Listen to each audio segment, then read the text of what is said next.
tarde, pessoal. Aqui é a professora Camila Paiva Perim, da Universidade Tuiuti do Paraná. Hoje eu gostaria de conversar um pouco com vocês sobre soluções irrigadoras em endodontia e procedimentos para ativação da solução irrigadora, né? Então, essa aula vai tratar disso. Como uma definição desse tema, nós temos aí que fazer a irrigação seria limpar o campo operatório, que no nosso caso o campo operatório é o canal radicular, né? Com o emprego de uma solução irrigadora que seja movimentada e renovada frequentemente. Por quê, pessoal? Porque nós vamos estar, né, já no passo de fazer o preparo do canal radicular, utilizando instrumentos. No nosso caso aqui nós vamos utilizar muito a instrumentação rotatória ou até reciprocante, enfim, mecanizada, né? E esse procedimento de fazer a limpeza dos canais com o instrumento é uma das partes, né? Nós vamos chamar o preparo, então, de preparo químico-mecânico. Por quê? Porque ele é mecanizado pelos nossos instrumentos, né? E tem um auxílio de uma substância química ou uma substância química auxiliar, né? Por quê? Porque o nosso sistema de canais, como o nome já diz, é um sistema, né? E o nosso instrumento, geralmente, na maioria das situações, ele vai fazer somente a limpeza do canal principal, né? Mas nós precisamos chegar nas reentrâncias, nos deltas, nos canais laterais, colaterais, nos túbulos dentinários. Para chegar a fazer essa limpeza de uma forma efetiva, nós vamos precisar de uma solução química auxiliar para isso, né? O que mais nós vamos utilizar vai ser o hipoclorito de sódio em diferentes concentrações, né? Esse hipoclorito ele está disponível de concentrações de 0,5 até 5%. Essa escolha ela vai de acordo com o tempo que a gente leva para fazer a instrumentação e também de acordo com a condição pulpar, né? Então, quanto mais rápida for a nossa instrumentação, mais forte eu preciso ter a solução deve ser mais concentrada. Por quê? Porque ela vai ficar menos tempo, então ela tem que agir de uma forma um pouco mais rápida, né? Quando a gente, por outro lado, faz uma instrumentação um pouco mais lenta, é interessante que essa concentração não seja tão elevada. Por quê? Porque há um grau de toxicidade também, então o tempo maior que essa solução estiver em contato com o periápice, vai determinar uma toxicidade um pouco mais elevada. Então, de um modo geral, aqui na graduação, como nós vamos levar um certo tempo ainda para fazer os nossos tratamentos, né? A gente vai utilizar a solução de hipoclorito de sódio a 1%, né? Poderíamos optar em situações de pulpa com uma condição pulpar de contaminação, né? Uma necrose pulpar com contaminação, por exemplo, a gente poderia pensar assim numa concentração um pouquinho mais elevada, uma solução de 2,5, por exemplo, o Labarraque, né? Mas de uma maneira geral, 1% pode nos resolver a maioria das nossas situações, ok? Vamos lá, como eu falei para vocês, nós temos aí uma série de reentrâncias, o sistema de canal radiculares ele é muito complexo, né? Os túbulos dentinários também abrigam muitas vezes micro-organismos que nós não conseguimos remover mecanicamente, então nós precisamos ter um auxílio de uma substância auxiliar que chegue até lá, e aí sim eu posso ter algum artifício para agitar essa solução de alguma forma, seja mecânica, ou seja de forma ultrassônica, né, para que a solução possa entrar e limpar o sistema de canais radiculares. Bem, pessoal, então com relação às soluções irrigadoras, eu gostaria aqui de destacar duas, né? O hipoclorito de sódio e o EDTA, que é um quelante, que eu já vou explicar o que seria, né? Então, com relação ao hipoclorito de sódio, é um composto halogenado que tem algumas propriedades muito interessantes para a endodontia. Primeira delas, antimicrobiana em função do cloro e do oxigênio nascente, né? E esse cloro vai acabar se ligando às proteínas da parede celular bacteriana, formando uma outra substância chamada cloramina, que acaba desestabilizando a condição dessa bactéria e há, então, uma morte bacteriana, né? Além disso, nós temos o oxigênio nascente, que vai ser muito danoso para os micro-organismos anaeróbios, né? Aqueles que não suportam a presença de oxigênio. E, além disso, nós temos a ação de saponificação, que vai fazer também a ação da dissolução da matéria orgânica, né? Então, nós temos o hipoclorito em uma fórmula que eu não gostaria que ninguém se assustasse com ela, porque eu gostaria de mostrar para uma questão didática, tá?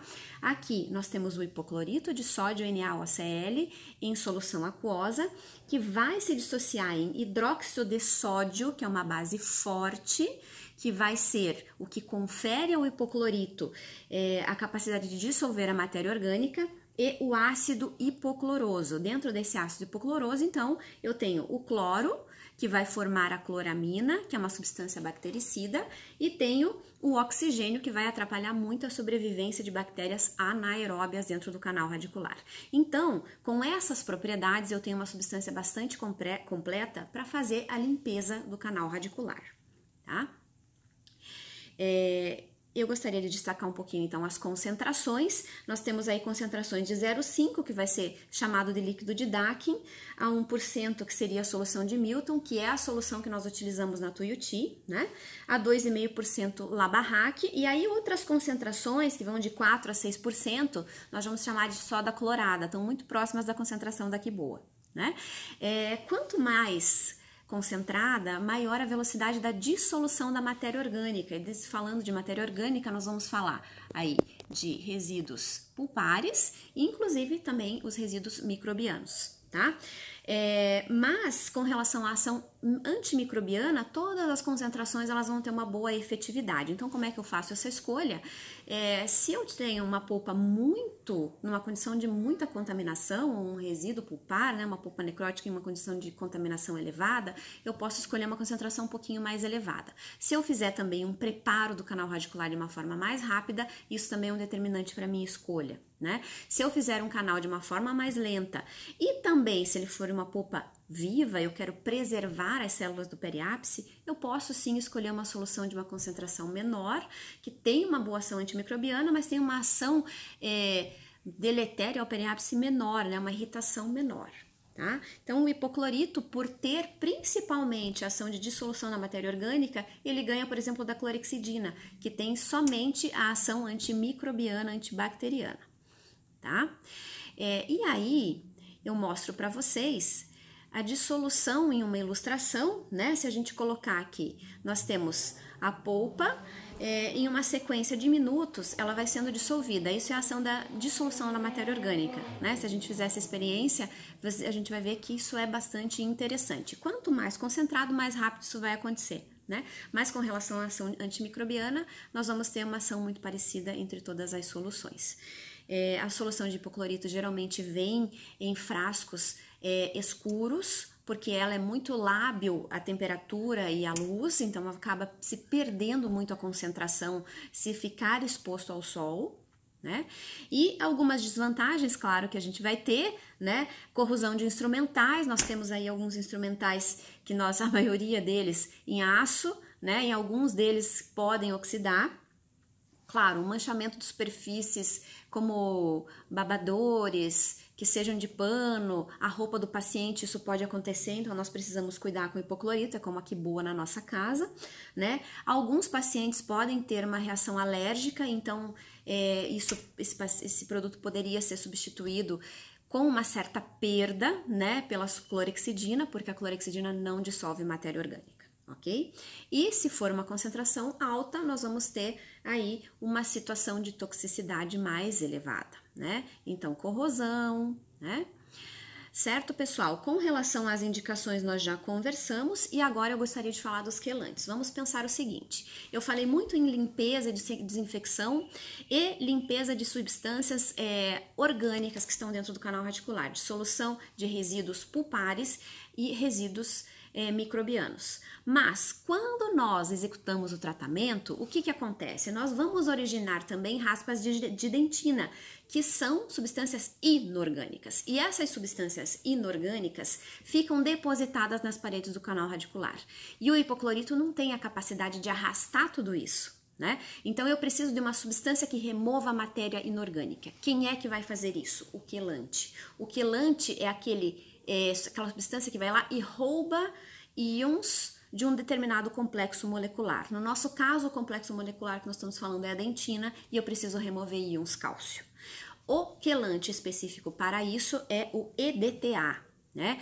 Então, o EDTA vai ser o ácido etileno diamino tetracético, né? Que é um quelante específico para íons cálcio. Então, ele vai desmineralizar a superfície dentinária. Puxa, será que eu posso deixar ele desmineralizando de uma sessão para outra? Não, ele tem uma ação autolimitante. Então, depois que ele consegue roubar aquela quantidade de íons que é possível para ele suportar nesse seu complexo molecular, ele vai parar de fazer essa desmineralização. Então, a gente vai dizer que ele deve ficar entre 2 a 3 minutos dentro do canal ou ser agitado de uma forma que faça com que esta ação seja um pouco mais rápida, né? Então, nós vamos utilizar 2 situações para a realização da nossa irrigação. Durante os procedimentos de preparo do canal, entre um instrumento e outro, eu vou sempre renovar a solução irrigadora hipoclorito de sódio. Ao final, eu vou fazer um protocolo que utiliza a agitação da solução do hipoclorito e do EDTA, para fazer a limpeza também do que nós vamos chamar do complexo inorgânico da smear layer, né? Que são as raspas de dentina que se depositam. Então, aqui é a parede do canal radicular antes da utilização do EDTA, tendo utilizado o hipoclorito durante o preparo. Aqui nós já vemos os túbulos dentinários abertos, patentes, por quê? Porque eu utilizei o EDTA para roubar um pouco dessa smear layer das paredes do canal. Por que isso é importante? Porque aí o hipoclorito entra melhor dentro dos túbulos e das outras reentrâncias e entradas de canais laterais ou colaterais e vai conseguir chegar aonde o meu instrumento não chega, né? Além disso, o cimento obturador vai se imbricar melhor nessas regiões patentes, abertas, ou a medicação intracanal que eu venha a utilizar também vai conseguir ter uma entrada mais facilitada.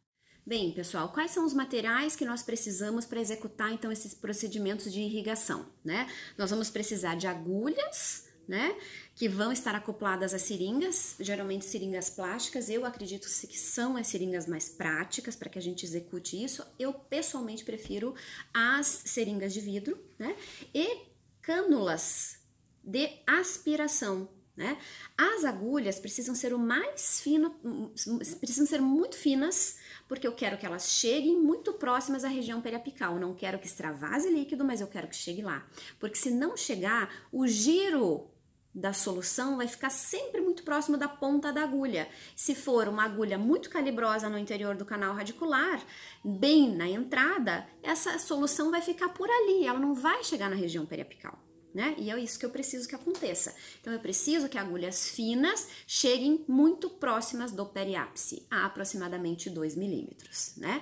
Então, a agulha precisa ser fina. Por outro lado, a cânula de aspiração deve ser bastante calibrosa para que eu possa executar a aspiração de uma forma plena. Então, agulhas finas, acopladas à seringa, cânulas calibrosas para fazer uma aspiração adequada, né? Então, eu vou chegar, vou levar a minha ponta de irrigação o mais profundamente possível, ok?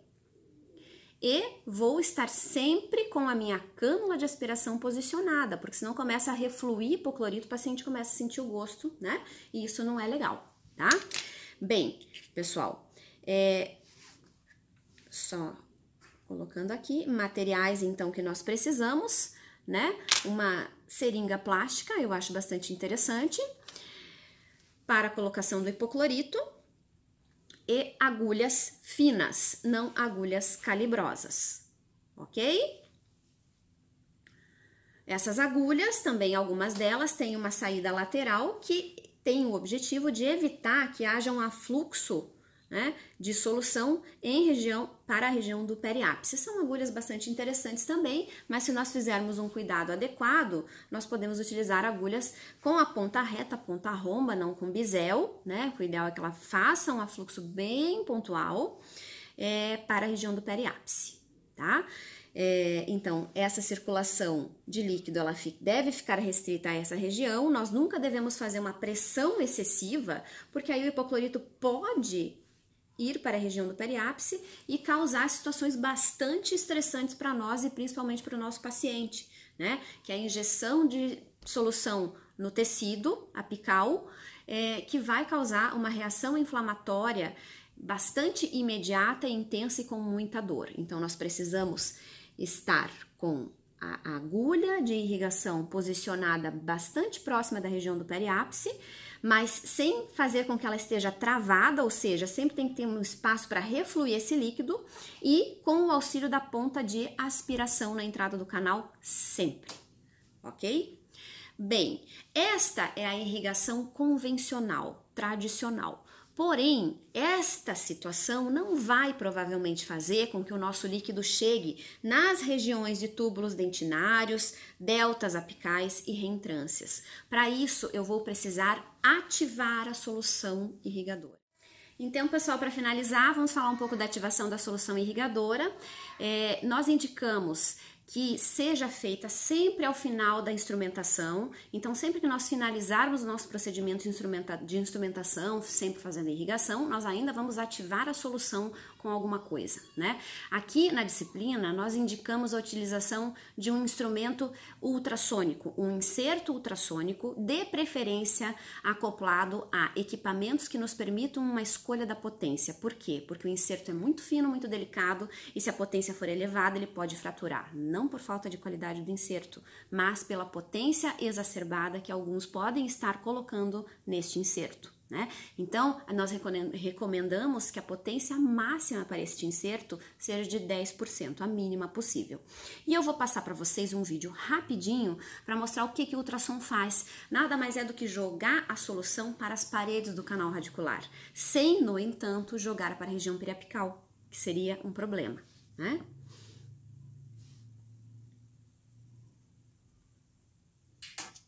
Então, vejam, aqui é um corante, está sendo ativada a solução e essa solução ela é jogada para as laterais, né? Nós chamamos isso de revolução ultrassônica, né? Uma maneira de jogar a solução para as paredes do canal, assim fazendo com que ela entre nos túbulos dentinários e também nos canais laterais e colaterais. E, pessoal, a utilização do ultrassom nós vamos chamar de PUI, Passive Ultrasonic Irrigation, né? Ou irrigação ultrassônica passiva. Por quê? Porque nós vamos manter este inserto, no caso aqui o E1 da marca Helse, que é bastante fino, parado dentro do canal, fazendo uma ativação por alguns segundos. Então, o protocolo da nossa disciplina será, ao final da instrumentação, fazer a ativação do hipoclorito de sódio por 30 segundos com o inserto ultrassônico. Após, faz-se uma irrigação com hipoclorito para retirar esse hipoclorito que manteve aí uma movimentação e vai ter deixado resíduos em suspensão. Insere-se o EDTA, também com uma seringa plástica, agita-se por 30 segundos e após faz um enxágue final e uma agitação final com hipoclorito de sódio. Então, o nosso protocolo é a utilização de 30 segundos hipoclorito, 30 segundos EDTA e 30 segundos hipoclorito de novo. Todas essas 3 vezes sob agitação da solução por meio do ultrassom. Posso ter alguma outra opção que não seja a utilização do ultrassom? Posso. Não é exatamente a mesma movimentação, mas temos alguma outra forma de fazer essa agitação? Temos, não com ultrassom, mas com um instrumento como esse, por exemplo, que é uma lima plástica da marca Easy, né? Que vai acoplada ao seu motor ou ao seu contraângulo e vai fazer essa agitação de uma forma um pouco diferente, mas vai, né? O importante é que a gente faça essa agitação ao final. É uma complementação indispensável para a qualidade do seu tratamento endodôntico, né? Então, o recado é esse, faça sempre a agitação. Eu espero que vocês tenham gostado, que nós possamos discutir mais pra frente mais sobre isso, né? Para que possamos sempre estar com o nosso canal em condições de ser obturado da melhor forma possível, né? Um abraço a todos, nos vemos nas próximas aulas. Saúde para todos nós. Amém.